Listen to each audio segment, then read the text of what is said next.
आचार्य रजनीश ओशो जी की कथा। सुकरात का पत्नी प्रेम। सुकरात जैसे महापुरुष की पत्नी भी सुकरात से नाखुश थी, बहुत नाखुश थी। क्यों? क्योंकि वह दार्शनिक ऊहापोह में ऐसा लीन हो जाते थे कि भूल ही जाते थे कि पत्नी भी है। एक दिन तो दार्शनिक चर्चा में ऐसा लीन थे कि चाय ही पीना भूल गए।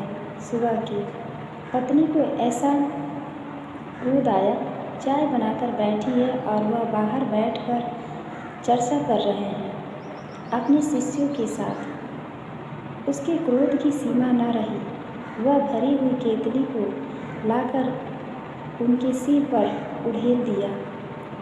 उनका आधा मुंह जल गया। जीवन भर उनका मुंह जला रहा। वह आधा हिस्सा काला हो गया। लेकिन सुकरात सिर्फ हंसते रहे। उसके शिष्यों ने पूछा, आप हंसते हैं इस पीड़ा में? उसने कहा, नहीं, मैं इसलिए हंसता हूँ कि स्त्री का मन हमने कितना छोटा कर दिया है। उसके लिए दर्शन भी, यह दर्शन का ऊहापोह भी ऐसा लगता है जैसे कोई सौतेली पत्नी। उसने मेरे ऊपर नहीं डाली यह चाय, मैं तो सिर्फ निमित्त हूँ।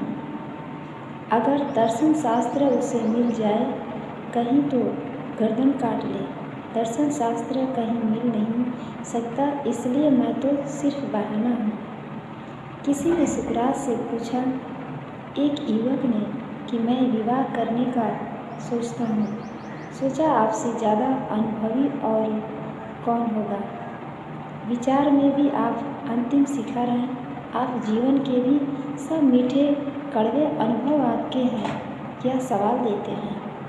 तुम चकित हो जाओगे सुकरात की सलाह सुनकर। सुकरात ने कहा, विवाह करो। वह युवक बोला, आप और कहते हैं विवाह करो, और मुझे सारी कथाएं पता है।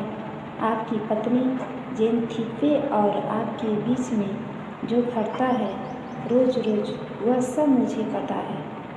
वे अफवाहें मुझ तक भी पहुंची हैं। उनमें से अगर 1% भी सच है तो भी पर्याप्त है विवाह न करने के लिए। सुकरात ने कहा, उसमें से 100% सत्य है, लेकिन फिर भी तुमसे कहता हूँ, विवाह करो। विवाह के लाभ ही लाभ है। उस युवक ने कहा, जरा मैं सुनूं, कौन से लाभ है? सुकरात ने कहा, अगर अच्छी पत्नी मिली, समझदार पत्नी मिली, तो प्रेम का विस्तार होगा, और प्रेम का विस्तार इस जगत में सबसे बड़ा लाभ है। और अगर मेरी जैसी पत्नी मिल गई तो वैराग्य का उदय होगा, और वैराग्य तो राग से भी ऊपर है। वह तो प्रेम की पराकाष्ठा है।